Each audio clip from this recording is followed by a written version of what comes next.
If you're new to the channel, please be sure to like, share, and of course subscribe and leave a comment down below. And also check out our partners, Nerds in the Hood, down in the description. And I hope to see you later on. Peace out. Hey, what's up you guys, and welcome to another alternative factuals video. Now, as you can probably hear, I sound a lot better compared to the last video I did. Fortunately, I have a pretty good immune system, so a couple days of rest and drinking tea and soup and all that stuff, I'm pretty good.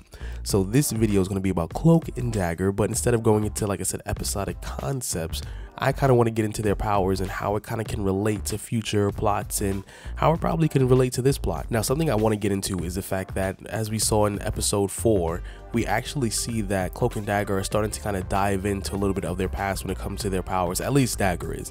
So we actually see her talk with Greg, the lawyer, who is currently dating or having intimate moments with her mother, and he's actually exploring the concepts of Roxxon Corporation. I have a theory about how they might get their powers, or how they're going to reveal how they got their powers in the series. Now, as we already know, in the comic book aspect of terms of Cloak and Dagger and all that good stuff, we already know that Cloak and Dagger are actually mutants, in that their powers were activated during this sort of pharmaceutical-like experiment having to do with drugs when they were runaways, and it activated their mutant gene. But in the TV show, they don't really explain how that happened because, one, their origin is a little different because none of them were experimented on when their powers were activated, and two, their powers were activated when they were in this car accident, when they had the same kind of experience having to do with that river and that whole bridge or whatever like that.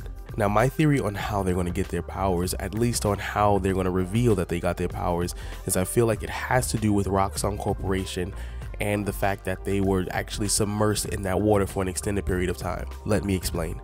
Now, in season 1 episode 4 of Cloak and Dagger, they actually reveal that Roxxon has been actually using some oil rig drilling location or something like that out in the middle of the sea in order for them to dig up something. Now, according to the files that Greg had, they said the project was a failure and that there was nothing really out there for them to kind of pursue, but somehow they've actually been keeping the project going for the course of the years, and there was enough information out there to get Roxxon a little nervous, which ended up getting Greg killed in that same episode.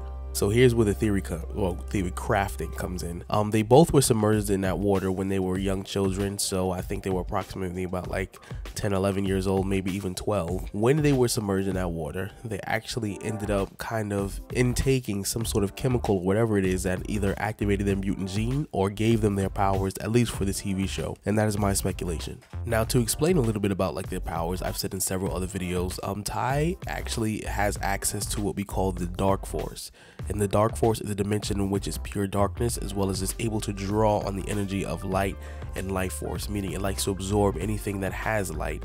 That's why Tandy is basically his opposite. And light is actually identified as life force. Basically, anyone who's alive, who has a soul or anything like that, they actually do feed off of that. There are creatures in Cloak's, power dimension.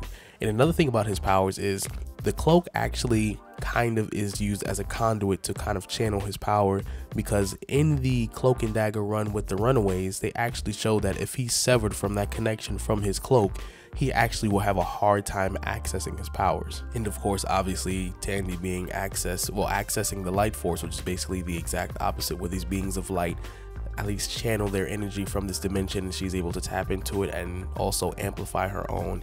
And also, depending on how far along someone is to dying, she actually can bring them back if it's only been like a few minutes to maybe like about 15 to 30. So that is very possible for her to do. Now, like I said, I was reading the Cloak and Dagger comics when they actually had a team up with the Runaways, and I think that the TV show might take this concept on, minus the team up with the Runaways, but I'm not really sure what they're going to do with that one. They could have the shared universe, because obviously Marvel should share the same universe, at least for the movies and Netflix series and all that stuff, whatever. But I'm going to get into kind of more of the plot of the story, where Roxxon Corporation is experimenting on people with abilities, or trying to find out how to get people with abilities, because Roxxon is a type of corporation to really deal in economics and armament and all that stuff that involve them getting more power, whether it be politically or actual physical powers. Now, so in this kind of comic book, in this Cloak and Dagger with the Runaways, they actually touch upon the fact that the same corporation, obviously Roxxon, that is going to introduce that kind of drug and, you know, stuff like that into their body, they're going to actually use those drugs to make synthetic versions of Tandy and Ty's powers. So what I'm making a prediction kind of how their powers kind of can work. They actually ended up developing these temporary kind of access pills, and then some of them weren't even pills. I think some of it might have been like almost like cocaine, but allowed people to temporarily have powers, and they were able to duplicate Tandy and Ty's powers, and they were able to access the Dark Force and the Light Force for a short amount of time. And I think the series might go into that after maybe by like season 2 or maybe later in season 1, once they figure out what the heck is going on in Roxxon Corporation and come to find out that they're two of the most successful, I guess, accidental experiments that have gotten powers within the area from the Roxxon Corporation oil rig that's happening off in the middle of the sea. But you guys let me know how you feel about this whole, like I said, it's kind of a prediction, I guess. So I guess you could say it's a prediction, but let me know what you think if they could or would take that route when it comes to Cloak and Dagger. And if you're new to the channel, please be sure to like, share, and of course subscribe and leave a comment down below. And I hope to see you in the next one. Peace out.